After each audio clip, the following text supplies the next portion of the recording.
अस्सलाम वालेकुम, मैं हूं फार्मासिस्ट वैद खान और आप देख रहे हैं मेरे चैनल आरपीएच खान वाहिद। आज जिस मेडिसिन प्रोडक्ट के बारे में मैं आप लोगों को रिव्यू देने जा रहा हूं उसका नाम है वियाग्रा, जिसके अंदर सॉल्ट है जिसका नाम है सिल्डेनाफिल और ये 50 mg और 100 mg में अवेलेबल है।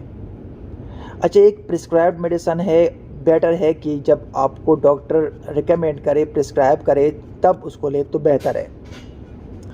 अच्छा, इसको ब्लू पिल भी कहा जाता है क्योंकि उसका कलर ब्लू है, that is why it is called blue pill.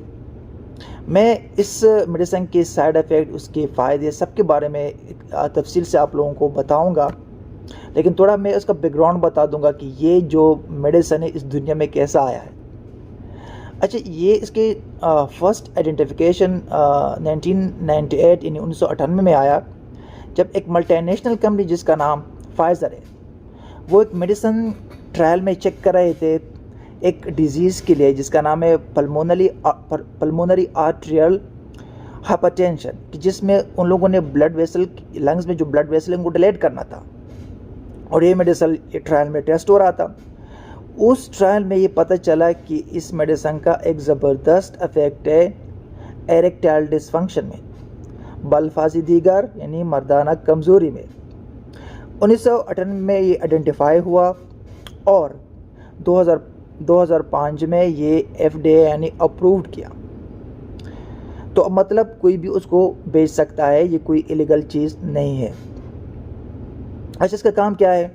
ये जो पेनिस से लिंग है इनके, इसको ये ब्लड फ्लो ज़्यादा करता है, इंक्रीज़ करता है, कि इसके जो ब्लड वेसल है उनको डायलेट करता है, उनकी जो रगे है डायलेट करता है, और इसके वजह से जो ब्लड फ्लो है, जो खून का तनाव है, ज़्यादा हो जाता है लिंग को यानी पेनिस को, जिसकी वजह से ये एरेक्ट हो जाता है। तो ये क्या करते हैं? एरेक्शन का काम करते हैं। एक बात याद रखो कि जो वियाग्रा है जिसके अंदर सिल्डेनाफिल का सॉल्ट है, ये कभी शौक को नहीं बढ़ाता, ये शहवत को, ये लिबिडो को इम्प्रूव नहीं करता, ये सिर्फ एरेक्शन करता है।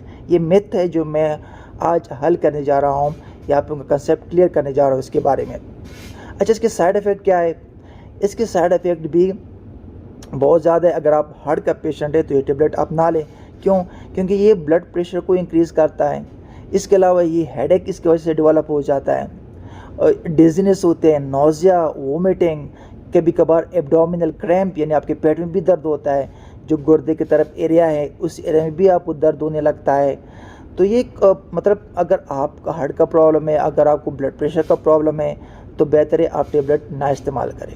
एक और क्वेश्चन उठता है कि क्या ये टेबलेट एक ट्रीटमेंट है इरेक्टाइल डिसफंक्शन के लिए? Question is big no, big no. It's not a permanent treatment, ये सिर्फ वक्ती चीज़ है।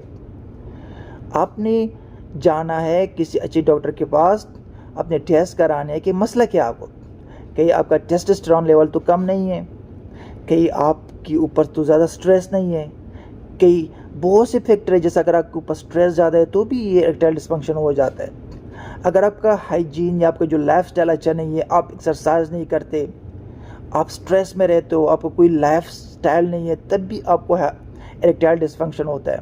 तो बहुत रीज़न उसके हो सकते हैं। तो बेटर है कि जो बेसिक जो रूट काज है उसको मालूम करे और उसका प्रॉपर ट्रीटमेंट कराए, ना कि आप वियाग्रा के पीछे या सिल्डेनाफिल के पीछे भागे, जो कि ट्रीटमेंट नहीं है। मैं मिलूँगा एक और अच्छी वीडियो के साथ।